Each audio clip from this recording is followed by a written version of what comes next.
అందుకే ఏ విషయంలో అయినా తొందర పడకూడదు. కొంచెం నిదానంగా ఆలోచించి డెసిషన్ తీసుకోవాలి. అనవసరంగా పరువు పోగొట్టుకున్నాను మా వారి దగ్గర. అసలేమైందంటే, "వచ్చేయండి, వచ్చేయండి మా చేలోకి తీసుకెళ్ళిపోతాను." విలేజ్‌లో ఉన్నంత సేపు ఈ నేచర్ వాల్యూ అస్సలు తెలీదు.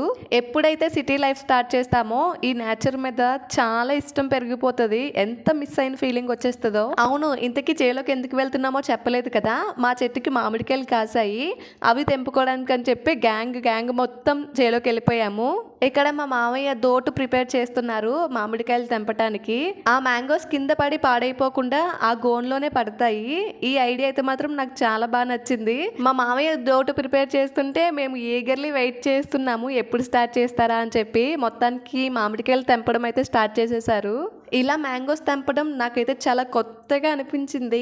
చాలా ఎంజాయ్ చేసాం ఆ రోజైతే మేము. నిజంగా ఇలాంటి దోటు ఉందని తెలిస్తే అసలు రాళ్ళకి పని చెప్పే వాళ్ళమే కాదు, మామిడికాయలు తెంపాలంటే ఒక మినీ యుద్ధమే చేసేసే వాళ్ళమి. తర్వాత మా వారు రంగంలోకి దిగారు మ్యాంగోస్ తెంపడానికి అని చెప్పి. "నీ వల్ల అవ్వట్లేదు, నేను తెంపుతానని" చెప్పి మా వారి దగ్గర నుంచి డోట్ నేను తీసుకున్నాను.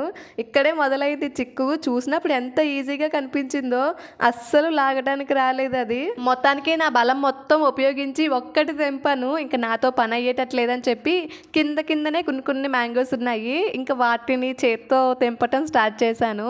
ఈ మ్యాంగోస్ తొక్కు పచ్చడి పెట్టడానికి అందుకని చెప్పి కొన్ని మ్యాంగోస్ మాత్రమే తీసుకున్నాము. మా అత్తయ్య తొక్కు పచ్చడి చాలా బాగా పెడతారు.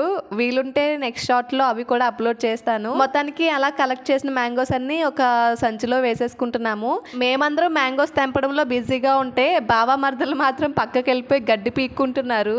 అదండి మరి ఈ వీడియో కనుక మీకు నచ్చినట్లయితే ప్లీజ్ ఒక్క లైక్ చేసుకొని వెళ్ళండి. బాయ్.